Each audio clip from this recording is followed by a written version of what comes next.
Bon, donc les filles, c'est un go? Yes. On y va? Vous êtes prêts aussi? Excellent. Ils ont compris, ils n'ont pas parlé.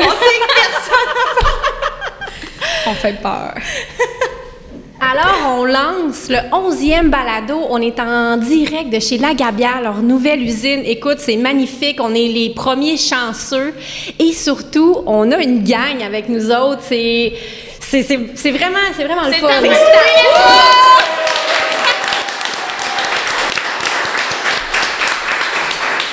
C'est là qu'on va pouvoir voir si on est drôle ou on se trouve juste drôle entre nous autres. C'est comme quand tu parles. C'est comme un test. J'ai peur de la réponse. J'ai peur. Donc, on espère que ce ne sera pas le silence radio. Donc, sur ce, je lance l'épisode 11 du balado Chicks and Machines. Oh yeah! Le balado Chicks and Machines est une présentation de Can-Am sur route, la route au féminin. Bouge de là. Sport DRC, Alma. Demel Chrysler et Blainville Chrysler. Ici, c'est les femmes qui donnent l'info. Oh yes, c'est parti! Oui, mon kiki. Donc, je suis encore une fois bien entourée. Hey, je me présente, moi c'est Cindy! Ah, bienvenue Cindy! Cindy Martin, qui oublie toujours de se présenter. Et j'ai avec moi ma fidèle Annie, ça va bien? Toujours bien quand je suis en votre compagnie, les filles. Oh, c'est le fun d'avoir du Têteuse monde. de même. Puis là, Annie, tu nous jases de quoi cette semaine? Ben, je me cherchais un costume de homard toute la journée pour vous divertir un petit peu. Elle aurait bien été capable Ouais, d'arriver je suis en capable de me déguiser en licorne puis de me promener dans une boîte de pick-up. Je suis capable de me déguiser en homard pour un balado, n'ayant peur de rien. Mais homard, on pense à fruits de mer, on pense donc à Maine. Ouais. Oh, intéressant. Rox, qui est de retour. Bonjour. Notre fille de char. De quoi tu nous jases? Ben, ma aujourd'hui, belle dans le Rox? fond, je sais que les véhicules automobiles électriques, ça commence à faire de plus en plus de rentrée. Oui, on parle ça des fait voitures, jaser. mais on ne parle pas des pick-up. Donc, Des- aujourd'hui, je vous parle des pick-up électriques. Électrique. Ça, c'est Excellent. Et on a une invitée aujourd'hui qui vient directement de Skidoo. Es-tu venue en skidoo? Je penserais pas, hein? Pas encore. Ben, c'est un peu loin de l'Estrie, hein, skidoo ici.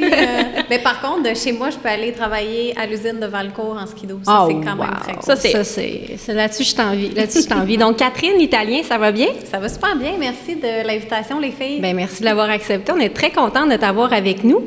Donc, tu viens nous jaser un peu là, de ce qui se passe chez Skidoo. Puis, j'aimerais commencer avec... on travaille sur un petit projet secret avec vous depuis le printemps passé.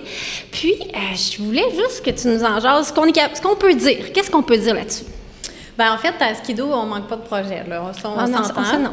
Fait que depuis le printemps, il s'est passé pas mal de choses. Donc, au mois de février, c'est notre lancement annuel. Comme vous le savez, vous l'avez peut-être suivi.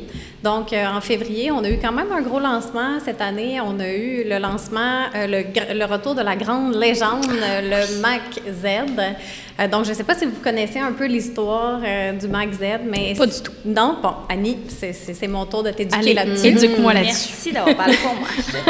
Donc, le Mac Z est un skidoo qui est arrivé dans les années 90, donc en 1993, puis ça a été comme la révolution. C'était vraiment une légende, Ouais, ce c'est fameux ça. Mac Z. C'était sur le premier châssis en aluminium, puis c'était comme le plus puissant jamais vu. Puis, il y avait le son, apparemment, qui était comme incroyable.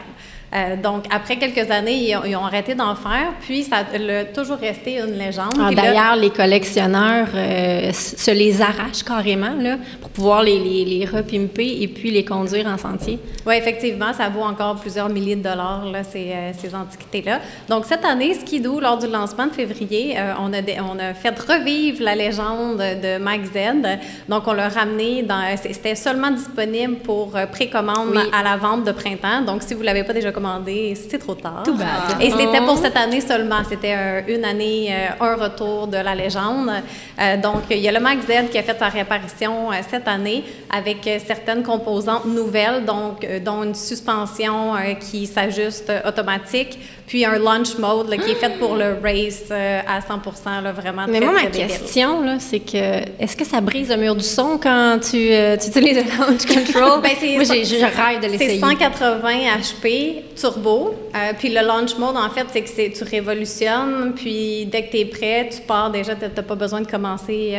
Ça décoiffe. Oui, apparemment. Moi, j'ai pas eu la chance de J'ai l'essayer. tellement l'essayer. Par contre, oui. Peut-être qu'on aura la chance. Rox, je vois le néant dans tes yeux. Non, mais moi, je me demandais, en fait, est-ce que tu sais combien de modèles qui ont été vendus en précommande? J'ai aucune idée. Pas une information que j'ai sous la main. Ah, bon, mais c'est pas grave. Sinon, il y a eu le Lynx. Oui, qui est arrivé ici, ça a fait un gros, ça fait bien jaser, mettons. En fait, on apporte carrément une nouvelle marque de motoneige en Amérique du Nord. Donc, Lynx n'est pas une nouvelle marque. C'est une marque qu'on produit en Finlande depuis plusieurs années, qui a fait ses preuves en Finlande. Par contre, c'est la première année qu'on l'amène ici en Amérique du Nord. C'était aussi disponible seulement pour la vente de printemps. Donc, c'était le temps, je pense que c'était jusqu'au 31 mars pour passer la commande. Par contre, il va être de retour l'année prochaine aussi, là, donc c'était pas un one-shot deal comme le Mag Z. Donc, Lynx, on a 2 modèles qu'on offre, donc le Rave qui est plus sentier, puis le Boondocker qui est plus deep snow. Donc, la différence entre Ski-Doo puis Lynx, si vous posez la question, en fait, c'est en Finlande, les sentiers ne sont pas damés.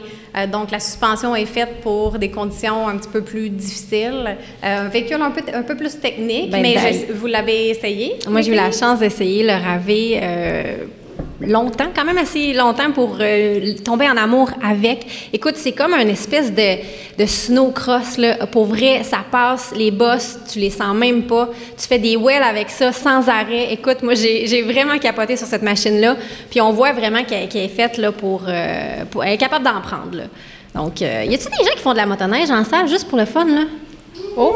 On a plus d'amateurs de moto. Ouais, je pense qu'on a plus une couleur de moto, mais c'est pas grave, à la maison, je sais que vous nous écoutez puis vous êtes contents d'entendre parler de motoneige parce que la saison est à nos portes quand même. Mais c'est quoi votre projet? Hein? C'est quoi votre projet? On n'a même pas parlé de notre projet. Là.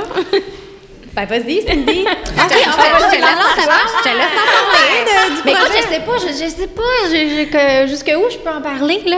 Parce que là, on a Guillaume avec qui on a travaillé. Allô? Cesse de faire la grasse. On a fait, j'en dirais pas trop, mais on a fait des capsules avec des modèles 2022, avec des filles, puis des motoneiges. Non, je veux pas trop en dire parce que la sortie s'en vient bientôt. Donc, stay tuned. Je vais vous agacer un peu si j'en dirais pas trop. Stay tuned. On a vraiment une belle collaboration avec Ski-Doo cette année. Et puis, c'est ça. C'est beau, tu fais bien ça, Cindy. Merci. Ah ouais, c'est ça. Je voulais pas trop. Tu t'es pas mis le pied dans la bouche. Et là, on est dans Chicks and Machines, Ski-Doo. On a fait un projet ensemble. Et là, cette année, vous avez quand même amené beaucoup de nouvelles ambassadrices, hein? Effectivement, je pense que tu as fait l'annonce aujourd'hui de 3 nouvelles ambassadrices, puis on est rendu, je crois, à 7 ambassadrices femmes pour Ski-Doo. C'est très cool. C'est quand même, oui, très, très cool. Donc, on a, vraiment cool.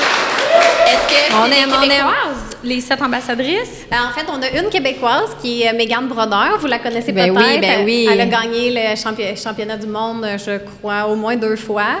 Dans une vingtaine d'années, la belle Mégane. Oui. J'ai su qu'elle travaillait pour BRP dernièrement aussi, donc elle est rendue dans notre équipe. Ah, wow! Une belle acquisition. Elle poursuit ses études aussi.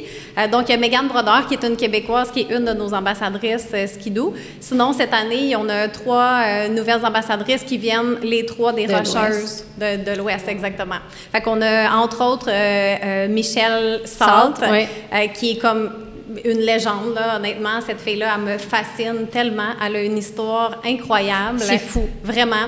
En fait, la fille, elle faisait du snowboard beaucoup. Après, elle a décidé de se lancer dans la moto. Malheureusement, ça a un peu mal fini, son expérience de moto. Elle a eu un accident.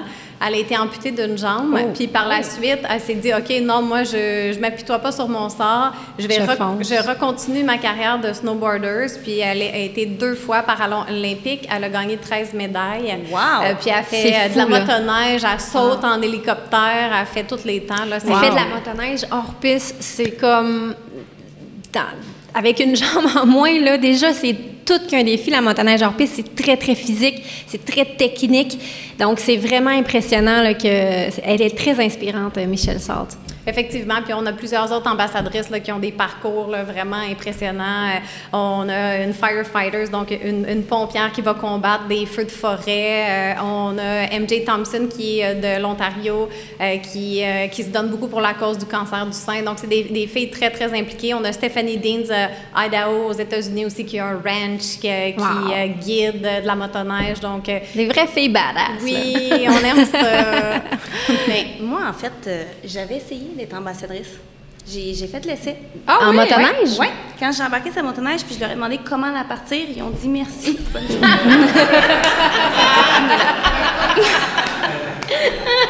Mais faut essayer dans la vie, hein? Voilà. Qui n'attendent rien à rien. Et puis juste par curiosité, vous faites comment pour choisir ces filles-là? Là? Comme là, vous avez des filles qui sont vraiment inspirantes, vraiment badass. Puis vous les trouvez où? Ben, en fait, Rox, tu pourrais sûrement devenir un jour une ambassadrice Ski-Doo. Ah, un jour! Honnêtement, faut juste que tu pratiques. Maintenant, on a le démarreur quasi automatique. Ouais, là, fait que je suis sûre que tu t'en sortirais bien. En fait, c'est quand même difficile là, de prendre des décisions à ce niveau-là, mais il y a plusieurs critères qui influencent. Des fois, c'est le parcours de la personne en particulier, soit qu'elle est active sur les réseaux sociaux, qu'elle fait du contenu, sinon des causes qu'elle supporte ou des trucs comme ça. Donc, je dirais que c'est pas une formule magique pour certaines d'entre elles. C'est vraiment, ça dépend du background et tout. Je postule l'année prochaine. Ben oui, mais pratique-toi. Je vais me pratiquer cette année. Est-ce que tu as un passé clean? Ils vont tout étudier. Oui, OK. Je sais juste pas faire de motoneige. C'est un détail. Puis Catherine, je veux juste une petite parenthèse, une petite insiste pour parler de toi. Je sais que, tu travailles pour BRP depuis quelques années. Tu es nouvelle dans le département Skidoo-Sidou, mais tu es aussi une passionnée de sport motorisé. Oui, effectivement. Bien, comme je viens de l'Estrie, moi, j'ai grandi dans ce bassin de sport motorisé-là. Donc, j'ai eu une motoneige en ce moment, un Renegade XRS, que j'ai très hâte de rider cet hiver. C'est mon deuxième Renegade. J'ai aussi eu 2 motos, donc un Suzuki Marauder, que c'était ma première moto. Puis après, j'ai eu un SV650. Par contre, je les ai plus maintenant, mais j'ai toujours une passion pour la moto.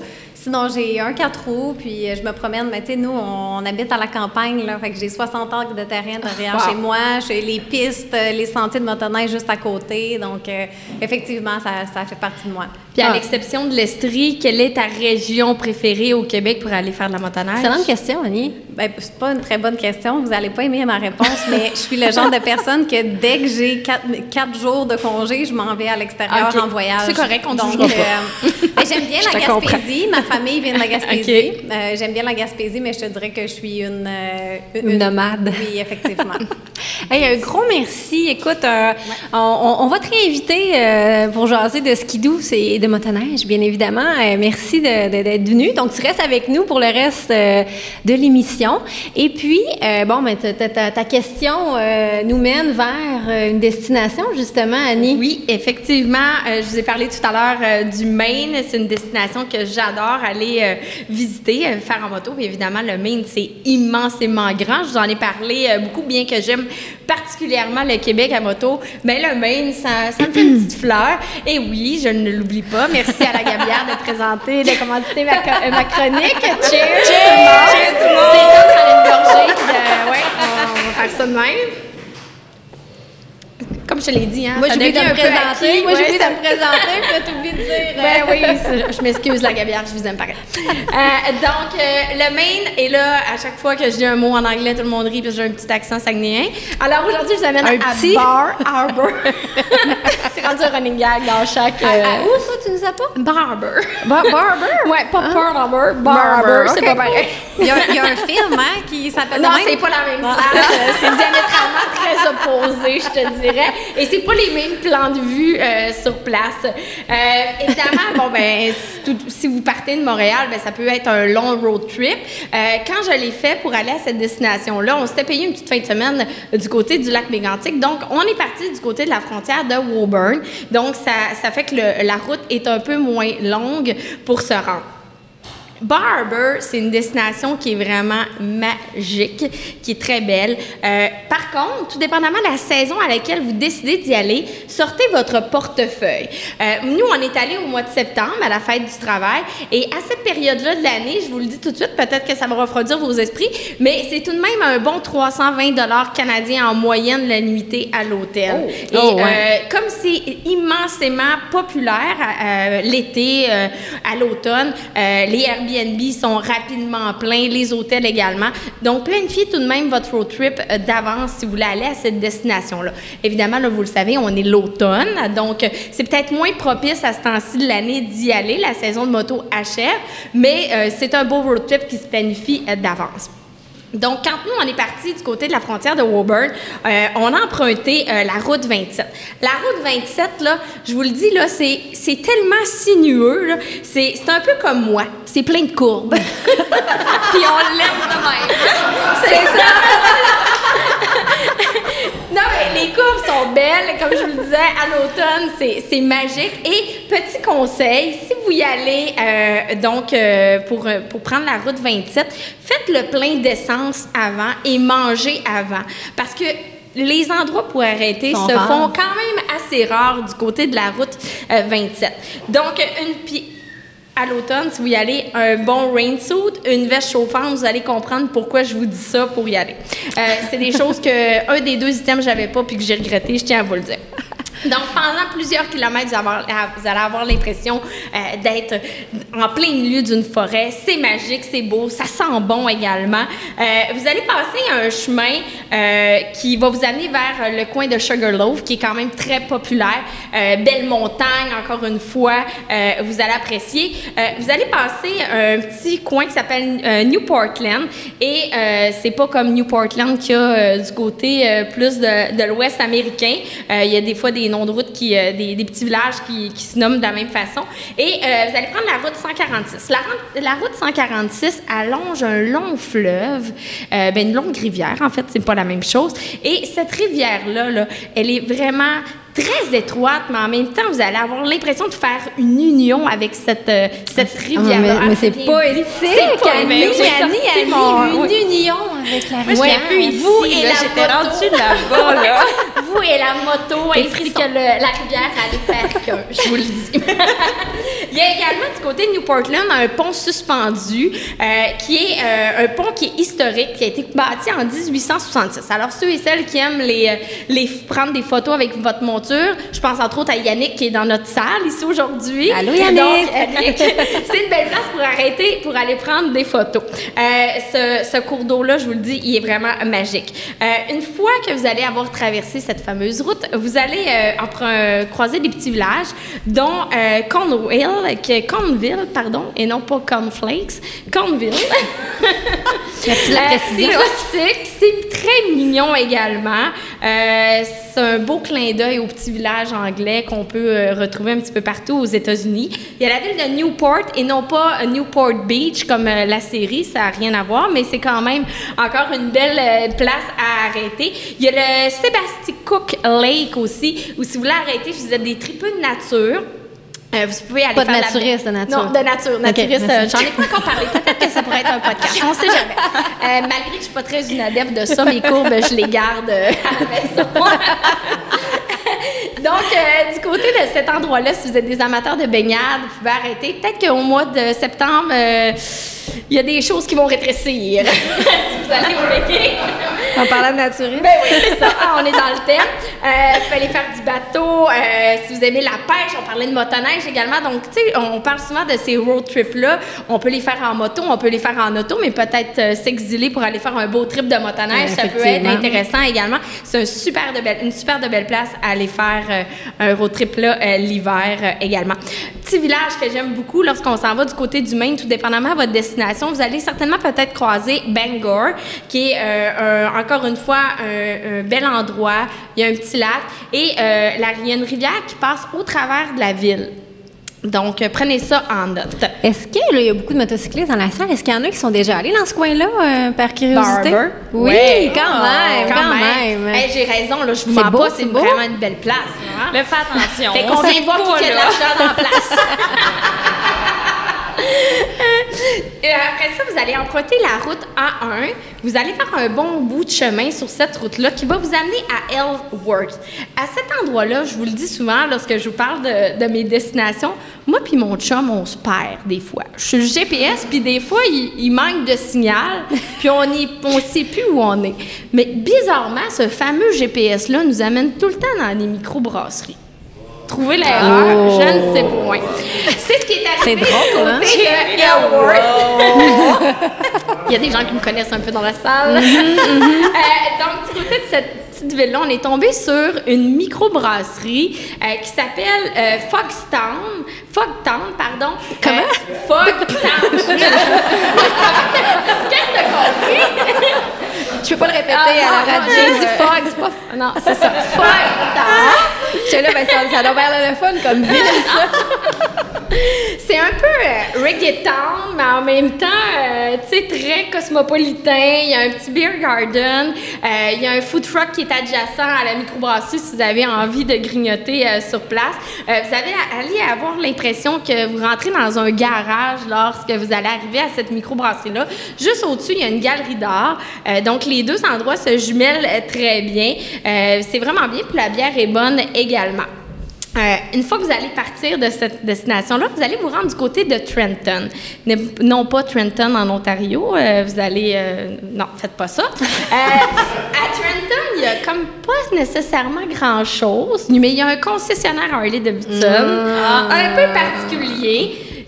On dirait que c'est un phare out of nowhere dans la ville qui a de l'air un peu perdu. Un phare, tu sais. Carrément un phare? Oui, il y a ça, avec une petite boutique. Et là, pensez pas aller vous acheter une moto là-bas, ils vendent pas de moto. Ils vendent juste des T-shirts avec des homards dessus. Et croyez-moi, ça pogne en tabarouette. Il y a encore des gens qui éteignent dans la place. Homard et Harley? Oui. C'est comme... Alors, Omar, Harley et Phare. Oui, c'est comme quand tu vas à Niagara Falls, là, au concessionnaire là-bas qui ne vendent pas de moto, mais tu peux t'acheter des T-shirts Harley avec des polices montées dessus. Mais là, c'est la même chose. Une collection de tout ça. En plus, tu visites tout. Non, moi, j'en achète pas, mais Martin est un peu quétaine. Tu sais, lui, il est nouveau là, dans le monde de la moto, fait qu'il aime bien ça. Mais c'est correct, ça fait du bien. Elle juge pas, hein, c'est correct. Non, une constatation, Martin, une constatation. Si je le jugeais, il ne le rentrerait pas à la maison avec son T-shirt de homard. Puis du côté de Trenton, c'est ce qui va vous amener à traverser du côté de Bar Harbor. Il y a un immense pont qui est vraiment très beau à voir. Et juste avant d'arriver à ce fameux pont-là, vous allez avoir des belvédères que vous allez pouvoir observer l'autre rive. C'est vraiment très, très beau. C'est un endroit à arrêter absolument. On est rendu du côté de Bar Harbor. Hein, j'avais bien dit? Bar Harbor. Bar Harbor. Ouais, c'est ça. Avec mon barber. Avec ton barber. À Bar Harbor. À Bar Harbor, je le dis, je dirais à chaque fois. C'est vraiment une belle place. Il y a tellement de belles choses à voir. Évidemment, là, Bar Harbor, c'est une petite ville qui se retrouve du côté de Mount Desert Island. C'est quand même assez grand comme endroit. Je l'ai bien dit, hein? Merci. Il y a plusieurs marinas où vous allez pouvoir aller faire un arrêt, où vous allez retrouver vraiment le côté un peu kitsch du Maine avec les fameuses cages à homards, les cages à écrevisses. Encore une fois, ça fait de belles photos. C'est là où j'ai vu des beaux couchers de soleil quand on est allé sur place. Ça fait de magnifiques photos. On est des beaux homards, excusez-moi. Non, c'est pas là que je les ai vus, mais Martin est venu rouge comme une tomate parce qu'il a oublié de se crémer. Fait qu'il était comme un peu homard. Il était là, le beau homard. Ouais, pas le beau mât, le beau homard. Donc, juste pour votre information aussi, du côté de Bar Harbor, vous pouvez faire de la moto sans casque. C'est un endroit qui le permet. Et malheureusement, ou heureusement, là, je ne fais pas la promotion de faire de la moto sans casque, mais on l'a expérimenté. D'accord? On a essayé ça. C'est quand même un feeling qui est le fun, mais je pas comme si tu avais l'impression d'avoir un casque avec ton bol. Je l'assume pleinement, mais j'ai apprécié, mais j'étais quand même plus ou moins à l'aise. Pour être très honnête, je me sentais pas très en sécurité s'il arrivait quelque chose. Encore une fois, il y a beaucoup de courbes. Même si c'est en bout de droit, ça peut être quand même comme à la dangereux. C'est en plein ça. Mais on a testé l'expérience, puis on a quand même eu du plaisir dans tout ça. Bar Harbor, c'est une ville qui est extrêmement charmante. Le soir, c'est magique. Il y a beaucoup de monde. C'est très festif. On a du fun. Et quand on parle de festif, on parle de microbrasserie, bien que j'adore la Gabière. Surprise! Ça en prend du côté du Maine, les gars. On vous lance ça de même. Il y a Atlantic Brewing Company, qui est très commercial comme endroit, mais quand même assez intéressante comme microbrasserie. Il y a le Bar Harbor Beer Works, qui est un resto qui est vraiment sympathique. Ça ressemble un petit peu au Jack Astor's qu'on a ici au Québec. Pour ceux et celles qui aiment ça, mais ici, ils n'ont pas tant une grosse palette de bières de microbrasserie, là-bas un petit peu plus. Et où on a eu un coup de cœur, ça s'appelle le Blaze, qui est un restaurant non loin de l'hôtel où nous étions. Et la bouffe est vraiment excellente. Si vous tripez sur les huîtres, les entrées de fruits de mer, là, je vous mets l'eau à la bouche. Ça, c'est une destination, une place où faire un arrêt. Je vous parlais d'hôtels sur place. Je ne sais pas s'il y a des fans du film Les Aventuriers du Timbre perdu dans la salle. Il y a une personne qui répond, tu sais. Moi aussi. Là, j'ai plein de répliques du film qui me viennent en tête, mais je vais me contenir, je vous le promets, mais ça risque d'être long. Mais il y a un hôtel là-bas qui s'appelle le Blue Nose. Donc, pour ceux et celles qui connaissent le film, Les Aventuriers du Timbre perdu, il y a un bon choix d'hôtel qui s'appelle, donc, comme je vous le mentionnais, Blue Nose. Sinon, nous, on est allés du côté du Motel Village, où c'est 320 $, où c'est un motel, mais il y a plein de gars de Bessic qui sont là. On a rencontré d'ailleurs des clients. Tu sais, moi, je rencontre du monde partout sur place, avec leur moto, qui étaient bien heureux de nous parler de leur monture. Du côté de Bar Harbor, il y a également des plages de sable à couper le souffle. Donc, ce n'est pas des plages nudistes, précisons-le. Hein, je vois dans ton regard. Moi, j'ai rien dit. Donc, gardez vos vêtements, s'il vous plaît. Mais j'ai une petite question. Oui. Tantôt, tu parlais des hôtels qui sont très, très chers. Y a-tu des petits villages autour qui... Tu sais, que tu peux, mettons, t'éloigner un peu puis payer peut-être quand je parlais tout à l'heure de Trenton, ces villes avoisinantes-là où on parle qu'il y a une distance de peut-être 20 à 30 km, on a regardé, mais tu sais, à la période où on voulait y aller, c'était vraiment sold out. Plein partout. Donc, c'est un voyage qui se planifie d'avance. Okay. Évidemment, là, avec la pandémie, peut-être que les choses vont changer, mais à la période où on est allé, c'est-à-dire juste avant la pandémie, ben c'était sensiblement ça, les coûts sur place. Si vous êtes comme moi, vous êtes une maniaque du magasinage, ben n'allez pas sur certaines rues, c'est-à-dire éviter la Main Street, la West Street et le Cottage Street. Oubliez ça, allez pas là, vous allez capoter, vous allez magasiner, vous allez dépenser, flouber votre carte de crédit, votre Visa va vous appeler parce que vous avez pété votre limite. N'allez pas là. Ce qui est le fun en moto, c'est qu'il faut se contenir un peu parce qu'on peut pas ramener... Ouais, mais tu mets des couches de vêtements de plus. Voyons. Ah, t'es plus brillante que moi. Je suis pas blonde. C'est ça qui arrive. Je te taquine, c'est bien. Donc, comme je vous le mentionnais, le soir, c'est bien. On parle de soir, souper au restaurant sur le bord d'une marina. Il y a 2 restaurants coup de cœur, c'est des amateurs de homard. Le Stewman's et également le Thurston Lobster Pound, où vous allez voir les bateaux accostés, jeter l'ancre.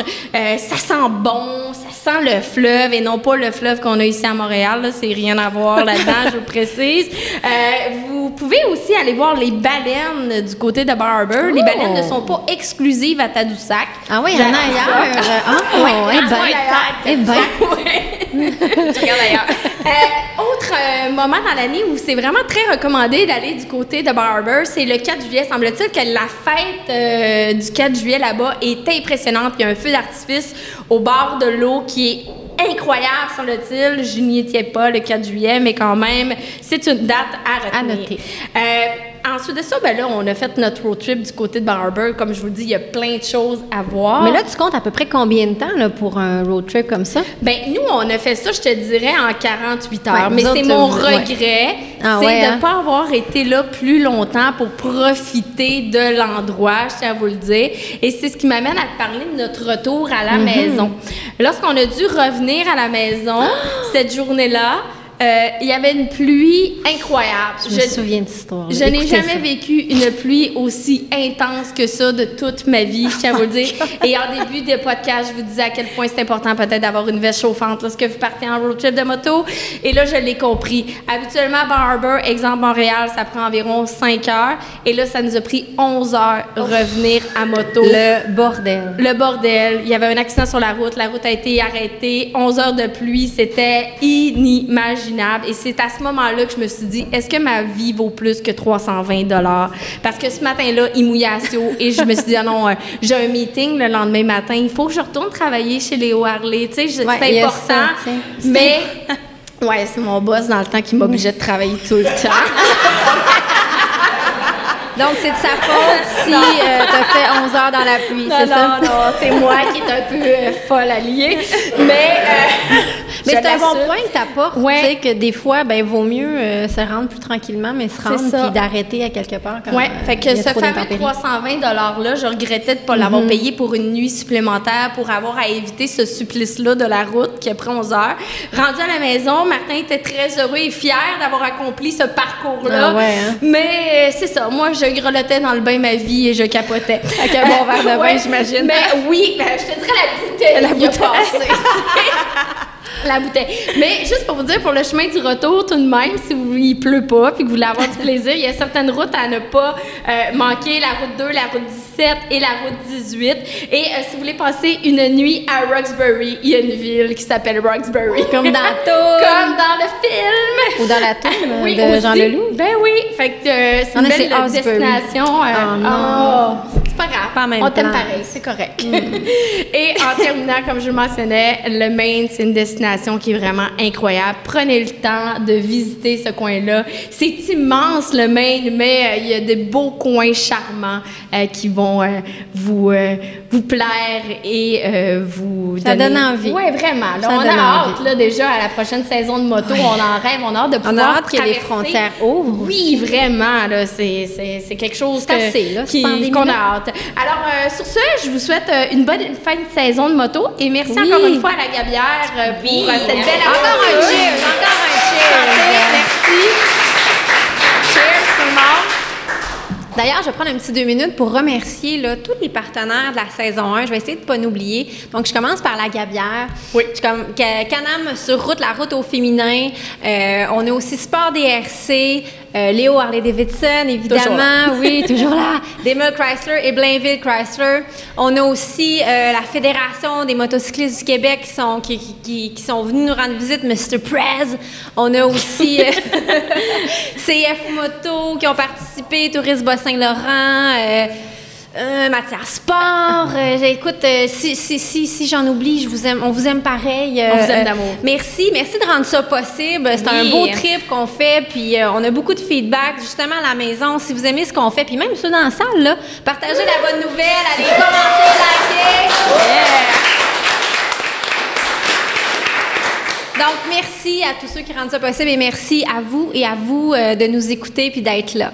Donc, on finit ça en beauté avec ma belle Rox qui va nous faire un quiz. Un quiz sur les motos, pas les motos, pardon, les véhicules électriques. S'il n'y a rien à gagner, je ne participe pas. Tout mon amour. Tout mon Je amour. préférais ton admiration. S'il vous plaît. Ça se fait. OK, d'accord. Puis on vous invite à participer, là, à avoir des choix de réponse, là, puis on va vous entendre. Exactement. Dans le fond, moi, je me suis souvenue à l'école comment j'aimais ça apprendre. Puis à l'école, j'aimais ça apprendre quand c'est des quiz, des un contre l'autre, puis ci, puis ça. Donc aujourd'hui, ça va être nous, vous, contre le public. Oh! là là! Ouais, hein? Ouais, Oh là ouais. là! Fait que vous allez voir, inquiétez-vous pas, je vous donne des choix de réponse. Donc on va commencer. On peut-tu tricher? Non. Non. Moi, je participerai pas parce que j'ai la réponse sous les yeux. Moi, je suis quand même proche de ton ordinateur. Donc, dans le fond, c'est ça. Moi, je veux commencer par parler vraiment, vu que l'électrification des véhicules arrive de plus en plus. On voit les véhicules, ça fait longtemps, les voitures, que ça, c'est sur les routes. Par contre, il y a les pick-up qui prennent de plus en plus de place sur les routes aussi. Donc, je me suis dit, pour bien comprendre, dans le fond, la situation, on va revenir au premier véhicule. Et là, on remonte quand même. Vous allez être surpris, en fait, des réponses. Ça, je trouve ça quand même assez intéressant. Donc, je vais y aller avec la première question. Donc, fermez vos feuilles. J'ai pas la copie. Parfait. Donc, la première question. J'ai ôté les réponses Parfait. devant mes yeux. B. Bravo! Oui! Toute mon admiration. Donc, la première question étant, quelle était la première apparition d'une voiture électrique en Amérique du Sud? Donc, le nom, OK, le modèle du véhicule. Je vous donne des choix de réponse. S'il vous plaît. Les gens dans le public faire comme Un chevreuil sur l'autoroute, moi, en ce moment. Donc, un chevreuil sur l'autoroute. Donc, on a la Toyota Prius. 2, on a la EV1. 3, on a la EV2. Et 4, on a la GM 94. Là, pour pas que ça soit cacophonique, ouais, c'est ça, tu sais, lever C'est les ça. doigts dans les airs parce que sinon. On a monsieur. Oui. Bonne réponse. Bravo! On n'a même pas eu le temps de répondre. On n'a même pas eu le temps de répondre. Ben, il était plus rapide. Ben oui. Moi, je vais donner le parole pour la V2, moi, je pense. Moi, j'y allais avec la Prius. Tu sais, je suis vraiment dans le chat. Puis, en fait, funny fact à propos de ce véhicule-là, vous allez voir, il y a un film qui a été fait sur ce véhicule-là, justement parce que je peux pas en dire trop parce que c'est la prochaine réponse à ma question. Ah, ben Ouais. Fait que, il y a un film qui a été fait, c'est mon indice pour la deuxième question. OK? Donc, je peux pas te demander de répondre. Toi, tu as vu le film, c'est sûr. C'est comme, ouais. Donc, quelle était la marque qui a fait, donc le constructeur de la EV1? Donc, on a 1, Honda. 2, Toyota. 3, Harley Davidson. Hey, tu m'embêtes. Et 4, GM. Oh boy. Là, c'est à vous, les filles. Ça sa réponse? GM. À la maison, le savez-vous? Moi aussi, je vais aller avec GM. Bravo! Ben oui! Hey, Cindy, you win a t-shirt. Merci. You win a t-shirt. Non, You win a t-shirt! j'ai win le t-shirt. Donc, en fait, c'est ça qui est quand même assez la carte impressionnant. C'est que le premier constructeur de véhicules automobiles, en fait, c'est un Américain. Mais c'est ça, pour ça, le film que je parle, c'est Who Killed the Electric Car en anglais. Ah oui, oui. Ou sinon en français, Qui a tué la voiture électrique. Et le film porte vraiment sur les EV1 qui sont arrivés dans les années... on parle 90-2000. C'est vrai? Et GM a justement commercialisé ce véhicule-là. Intéressant. Et ils se sont rendus compte que ça tuait l'économie puisqu'on n'utilisait plus de carburant dans ce temps-là. Le carburant, le gaz, on en utilisait beaucoup. Et c'est à cause de ça, ils ont décidé d'absolument tout rappeler. Ah oui. Les EV1 pour les détruire. Mais Et non. Ils les ont tout rappelés, donc ils ont vérifié chaque numéro de série pour tous les rappeler, les détruire, parce que ça nuisait totalement à l'économie, en fait. Oh. Donc, les véhicules électriques auraient pu naître bien avant ça. Oui, Là. exactement. Puis dans justement le Fascinant. film, le documentaire, j'imagine que toi tu l'avais vu, c'est ça exactement. Tu vois les gens, la dernière personne qui a eu sa EV1 la cachait dans son garage, en arrière de véhicules, en arrière de 4 bâches. C'est fascinant. Puis ils ont réussi quand même à la retrouver et à la ramener parce que ça tuait l'économie. Donc en fait, chapeau à GM qui a réellement été le premier constructeur Mais à faire pas chapeau pas, en même tu sais. temps, là, tu sais, comme... Ben, ils n'ont pas eu le choix, c'est vraiment le gouvernement qui a fait comme tu Ah, rappelles. OK, tes véhicules. OK. Exactement. Un documentaire à voir. Ça Ah, me ben fait oui, fasciner. je rentre à la maison ce intéressant. soir et je l'écoute parce que c'est ça. Nous, on a un Jeep hybride. Je sais que vous avez le même modèle que nous. Puis, c'est vraiment une révolution. Là. Moi, j'adore ça. Là. Je sais pas, vous autres Mais il aussi. est un peu haut. Ben là, toi, là, t'avais rien qu'à naître plus grande. Tu sais, C'est mes parents, c'est leur faute. C'est un spectacle de me voir embarquer dans le Jeep. effectivement, C'est quelque chose. un jour, je le filme. Je pense qu'on va faire une capsule. Oui, c'est ça. Annie embarque dans le truck. Qu'est-ce que vous voulez? 4 pieds 11. On peut pas faire grand-chose avec ça. Je manquais de coups de pied dans le derrière quand j'étais jeune. On va faire une fête à des parents. Donc, très intéressant, Rox. Donc, je passe à ma troisième question. Donc là, Numéro 3. quel était le premier pick-up électrique à être dévoilé? Donc, non pas à être mis sur la route, mais à être dévoilé.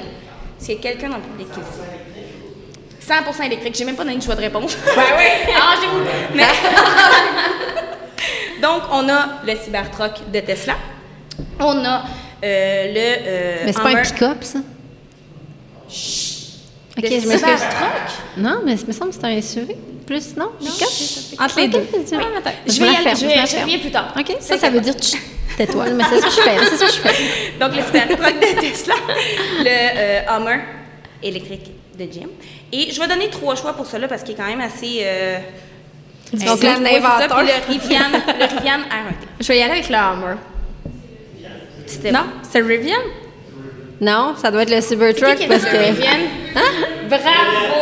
Bravo! En fait, c'est un pick-up de Mitsubishi. Qui a été affiché, mais qui n'est même pas encore sur les routes. Il a été dévoilé en 2019. Le Rivian, c'est ça? Oui. OK, c'est celui, là, pour ceux et celles, parce qu'on a beaucoup d'amateurs de moto dans la salle. Oui. La série avec Ewan McGregor et Charles Bossman. Juste parce que je veux le dire, puis je travaille pour Harley, je me souviens plus c'est quoi du nom de la série. Sandrine, Long Way Up. Merci, c'est ça. Ils ont eu le premier prototype pour les faire suivre. cette série-là. Si vous n'avez pas vu cette série-là, vous allez capoter. Ils vivent des aventures complètement folles avec la moto Livewire adaptée à leur road trip qu'ils ont fait. Et le Rivian, moi, ce qui m'a impressionné sur ce truck-là, c'est le klaxon au genou. Hein, première des choses. Bon, non, mais c'est chaque véhicule a ses caractéristiques. Mais, non, mais sincèrement, vous allez voir toute la préparation qu'ils ont eue de ce trip-là. Et le Rivian, ils ont choisi ce véhicule-là sans savoir ce que ça allait donner parce que quand ils l'ont vu, là, il était fait comme en pâte à modeler la première fois. Là. C'était vraiment le prototype. Ils ont dit, bon, OK, on va l'essayer, on va aller de l'avant. Puis ils ont vécu toutes que des aventures. Allez voir ça sur YouTube ou sur Apple TV, Long Way Up. Vous allez découvrir toi, t'as pas eu la bonne réponse à ma question. Ben non, mais j'étais comme pas sûre. C'est parce que dans une précédente chronique, tu nous as parlé du Hummer, puis ça m'a marqué parce que on parlait encore une fois de véhicules où j'ai de la misère à toucher aux pédales. Fait que c'est ça. Fin de la parenthèse. Slash la plupart des véhicules. Ma Corolla Sport, ça va bien. Le Ram Mammouth 6x6. Bon, je t'invite à poursuivre, Rox. Oui, tout à fait. Fait que ça, et j'en fous, j'ai une 4e question. Donc, quel a été le constructeur qui a offert le plus de modèles pick-up électriques? Des choix de réponse, s'il vous plaît? Oui, c'est vrai. Oui. Moi, je suis comme, allez-y, là. Donc, vous savez quoi? Faites un guess. Ah ouais? OK, demain. C'est chiant, ça, c'est chiant. Mais c'est une marque que vous connaissez. C'est une marque que vous connaissez. Je vais commencer avec quelqu'un au public. Mais est-ce qu'ils sont... Attends un petit peu. Moi, je veux juste est-ce qu'ils sont sortis ou juste qu'ils en ont proposé comme des prototypes? Ils ont proposé. Je vais vous donner un indice, il y en a un qui est sorti, l'autre pas encore. Ford. Il est affiché. Ford. Nissan. Non. GM. Le premier là, GM? qui a montré... Toi là-bas, là, qui a toutes les réponses? Non.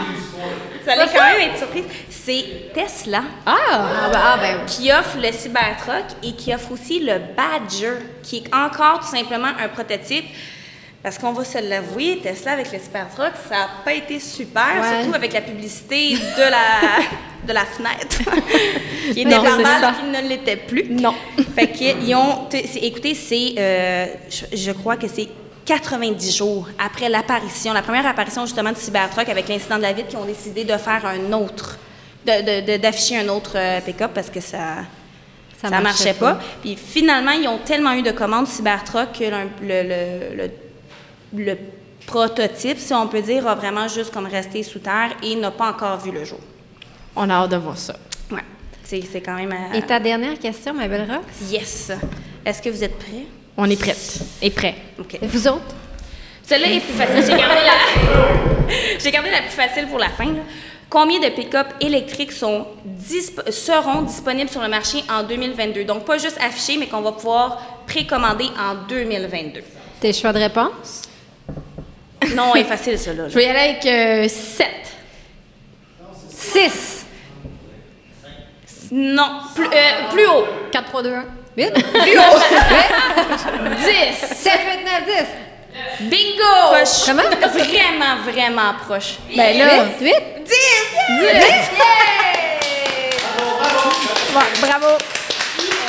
En fait, c'est que pourquoi je pose cette question-là, c'est que ça m'amène à ce qu'il y a plusieurs fabricants qui ont été créés pour faire seulement que des pick-up électriques.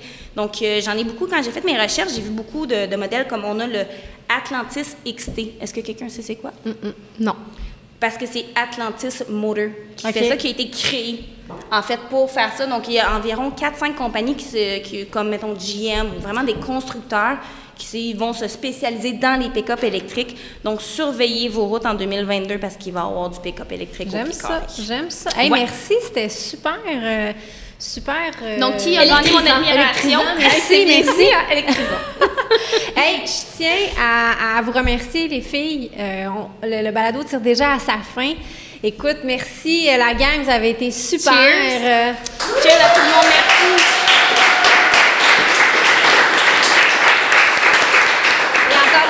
Je remercie nos partenaires majeurs, Sport DRC, Can-Am, la route au féminin, Daimler Chrysler et Blainville Chrysler. Je remercie aussi la Gabière, évidemment,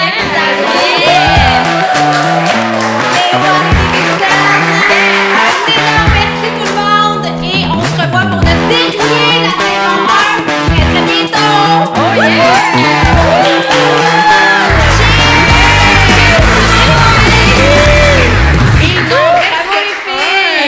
Félicitations pour vos réponses, vous et public. Merci. Bravo. C'était impressionnant. Oui, vraiment. Hey, un skidoo, on peut-tu laisser ça dans la cour? Yes.